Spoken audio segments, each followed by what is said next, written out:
Hello and welcome to another edition of Motor Cars Enthusiasts. Right off the bat on the old show today, Volkswagen back in the news for more goofy reasons.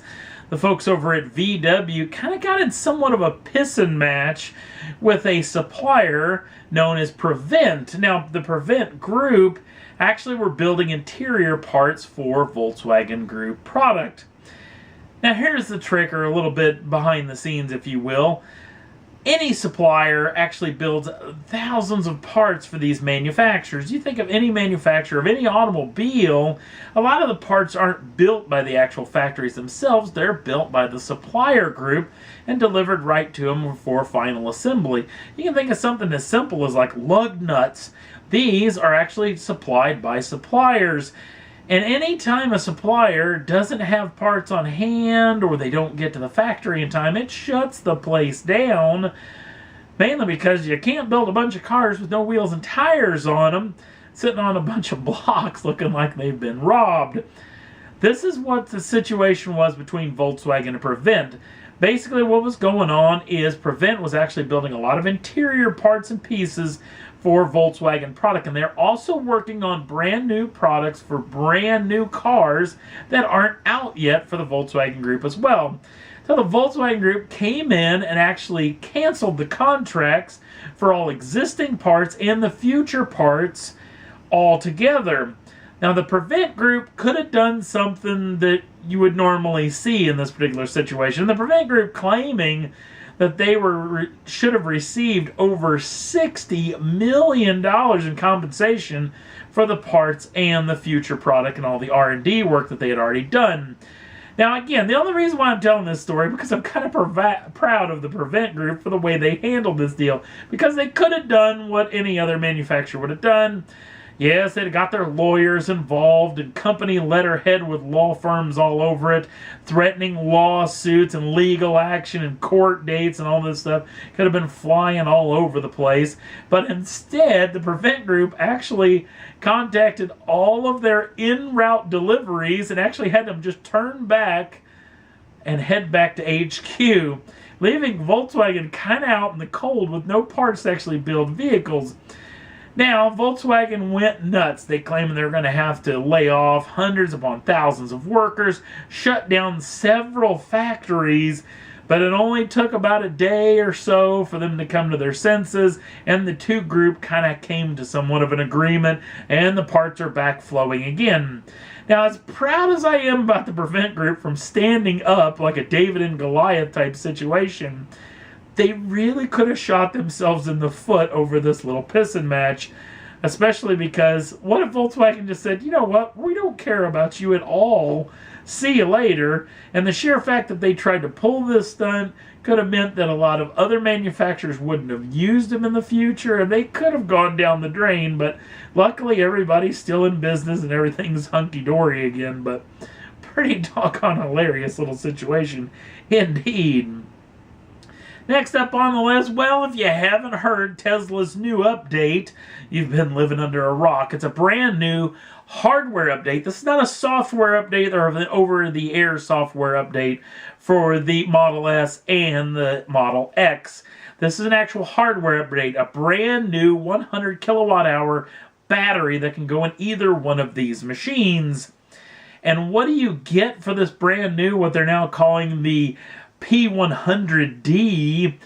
This will get you a bunch of extra power and a bunch of extra range. In fact, the range on the Model S goes up over 300 miles to 315 and brings the Model X's range up to 289. The Model X will now do 0 to 60 in ludicrous mode in just 2.9 seconds. And the 0 to 60 number for the Model X, now P100D, flops all the way down to just 2.5 seconds. One of the fastest accelerating cars to 60 on the planet.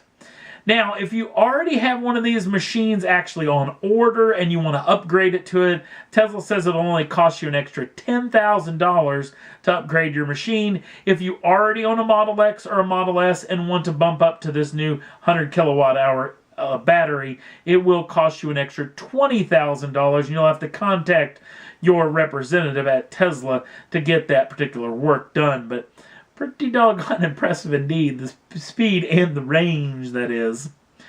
Next up on the list, well, we've talked about this machine in the past, the gorgeous-looking brand new Aston Martin Vanquish Zagato, the car that actually went into production very surprisingly.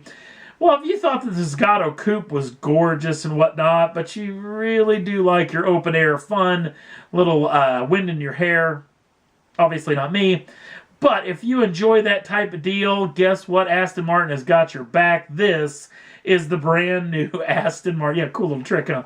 This is the brand new Aston Martin Vanquish Zagato Volante. Now, the vehicle comes with the same 5.9 liter normally aspirated V12, making just under 600 horsepower and 465 pounds-feet of torque. 0 to 60 comes in just 3.7 seconds, and Zagato and Aston claim that they're only going to build 99 of these machines. So if you got a hankering for one of these, you better head on down to your Aston Martin dealership right quick to get your hands on one of these new Zagato Volantes. Next up on the list, an interesting little story involving this machine, a little blast from the past, the old Mazda RX9. Because Motoring.com is supporting a rumor that Mazda is already in initial workings of building a brand new RX9. Well, of course, this has got the interwebs all abuzz on what could the power and whatnot for this machine could be. And the rumors are supporting just a touch over a 1.5 liter twin turbocharged rotary power plant. Yes, indeed, the return of the rotary power plant. This one making close to 400 horsepower.